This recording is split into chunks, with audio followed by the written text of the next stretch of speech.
यार आज की वीडियो जो है वो बहुत ज़्यादा इंपॉर्टेंट होने वाली है। क्यों होने वाली है वो मैं आप लोगों को बता देता हूँ कि व्हाट्सएप ने, आप लोगों ने पूरी यूट्यूब के ऊपर अब तक आ चुकी हैं, काफ़ी वीडियोस आ चुकी हैं कि व्हाट्सएप ने अपनी प्राइवेसी पॉलिसी जो है वो उसको अपडेट किया है और एक डेट भी दी है, फरवरी 8 है या फरवरी 20 आई थिंक।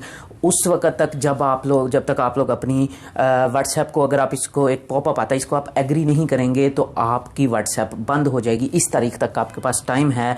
तो उसके बारे में भी आपने सुन लिया होगा कि वो प्राइवेसी पॉलिसी है क्या, वो बहुत आप लोगों ने सुना होगा।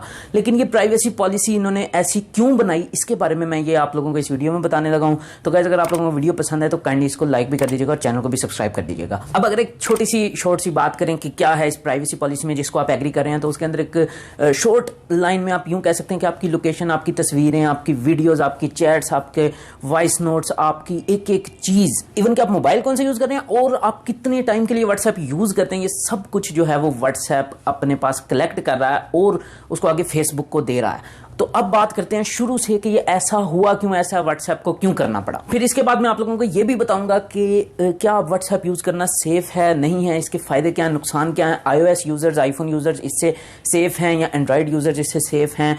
तो ये सारी चीज़ें बताऊंगा और एंड पे आप लोगों को एक ऐसी ऐप भी बताऊंगा जो कि आप इसकी जगह यूज कर सकते हैं अगर आप चाहें तो।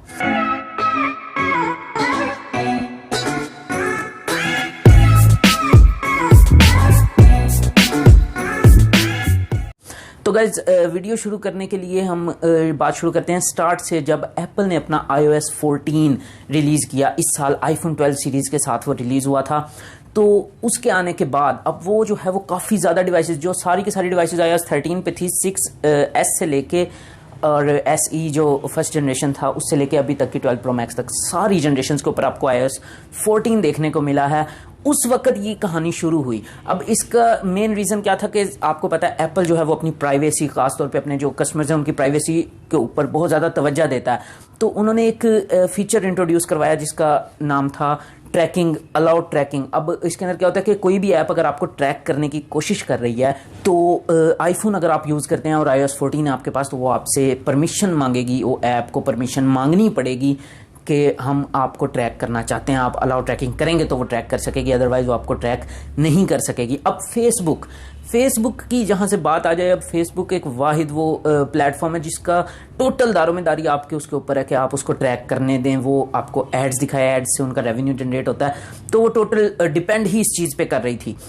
तो एप्पल ने कहा कि हमने आपको इजाज़त भी दी हुई है। उन्होंने एप्पल के अगेंस्ट एक जो है ना वो पेटेंट फाइल कर दिया कि जी आप लोगों ने ये गलत किया है और हम इस चीज़ को नहीं मानते। तो उसका बेसिक मकसद ये था कि आप लोगों को पता चल सके, आप ये देख लें कि फेसबुक कितना आपका डाटा ट्रैक कर रही है, आपकी एक एक चीज़, लोकेशन, ये वो हर चीज़ आपकी जो है, आपका पर्सनल डाटा, सारा कुछ वो जो है वो ट्रैक करती थी। इसी वजह से इसको प्रॉब्लम हुई। अब प्रॉब्लम होने के बाद इन्होंने जब एप्पल को कहा कि आपके ऐप स्टोर से हम अपनी फेसबुक की ही सारी ऐप्स, यानी कि फेसबुक मैसेंजर, इंस्टाग्राम, व्हाट्सएप, ये सारी की सारी फेसबुक की ऐप्स हैं, तो उन्होंने कहा था कि हमें ट्रैकिंग की इजाज़त दी जाए।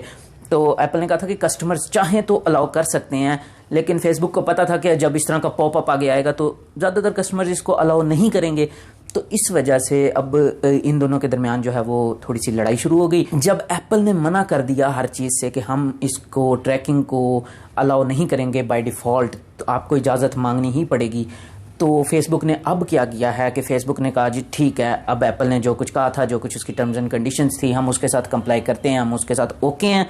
तो उसके बाद अब उन्होंने क्या किया कि सारा कुछ सेटल हो गया और अचानक अब उन्होंने क्या किया कि व्हाट्सएप के ऊपर ये प्राइवेसी पॉलिसी दे दी। अब इस प्राइवेसी पॉलिसी के अंदर क्या है वो आप लोगों को पता है, मैंने वीडियो के शुरू में बता दिया था कि ये आपका सारा डाटा कलेक्ट करेंगे। अब क्यों करेंगे?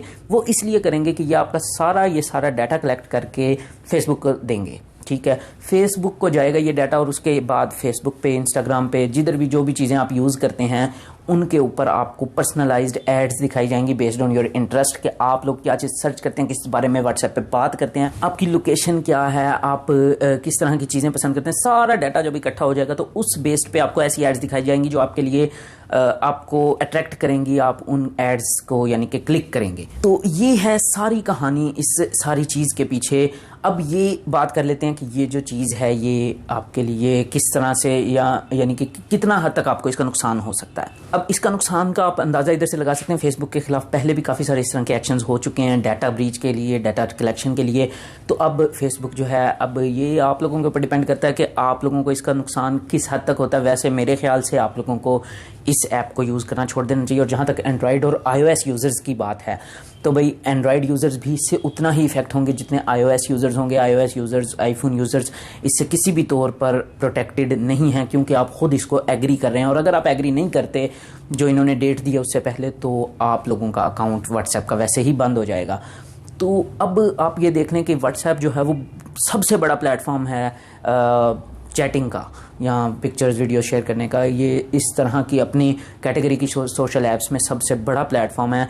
तो इस लेवल तक आने के बाद अब जब फेसबुक ने इसको बाय किया था तो उन्होंने कहा था कि हम इस तरह की कोई चीज़ नहीं करेंगे, लेकिन अब उन्होंने की है। और अभी तक तो ये जो एड्स हैं वो फेसबुक तक महदूद हैं, इंस्टाग्राम तक। तो अभी व्हाट्सएप के अंदर यानी कि कोई एड्स का सीन नहीं है। लेकिन आने वाले फ्यूचर में अब आप इसकी अगर पूरी वो पॉलिसी पढ़ेंगे तो उसके अंदर लिखा है कि आने वाले फ्यूचर में आप लोगों को व्हाट्सएप के अंदर भी एड्स देखने को मिल सकती हैं, जो कि काफ़ी अनोइंग एक्सपीरियंस हो जाएगा।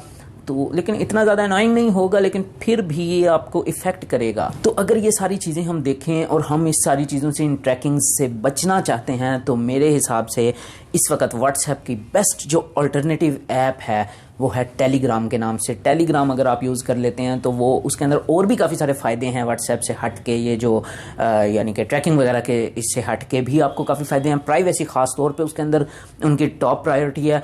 और व्हाट्सएप के बाद सबसे ज़्यादा यूज़ होने वाला जो प्लेटफॉर्म है वो भी टेलीग्राम है। अब ये इसके ऊपर शिफ्ट करना इतना ज़्यादा आसान नहीं होगा। अगर आप लोगों को बहुत ज़्यादा इस चीज़ से होता है कि भाई आप लोग व्हाट्सएप की इस चीज़ से ख़तरा महसूस कर रहे हैं कि आपका हर डाटा, आपकी एक एक मिनट की जो खबर है वो उनको मिल रही है, तो आप जो है वो टेलीग्राम के ऊपर स्विच कर भी सकते हैं। लेकिन फिर उसके लिए ये है कि आपकी पूरी कम्युनिटी को उसके ऊपर स्विच होना पड़ेगा, तो इसके अंदर प्रोसेस में देर लग सकती है। ओके गाइस, तो उम्मीद है कि आप लोगों को सारी चीज़ों की समझ आ गई होगी, सारी आपको कहानी पता लग गई होगी कि ये क्या कहानी थी, क्यों इन्होंने ऐसा किया है। तो अगर आप लोगों को वीडियो पसंद है तो काइंडली इसको लाइक कर दीजिए और मेरा चैनल भी सब्सक्राइब कर दीजिए इसी तरह की मजीद अमेजिंग वीडियो देखने के लिए। ओके गाइस, तो मैं चलता हूँ, मुझे दीजिए इजाज़त। Peace out.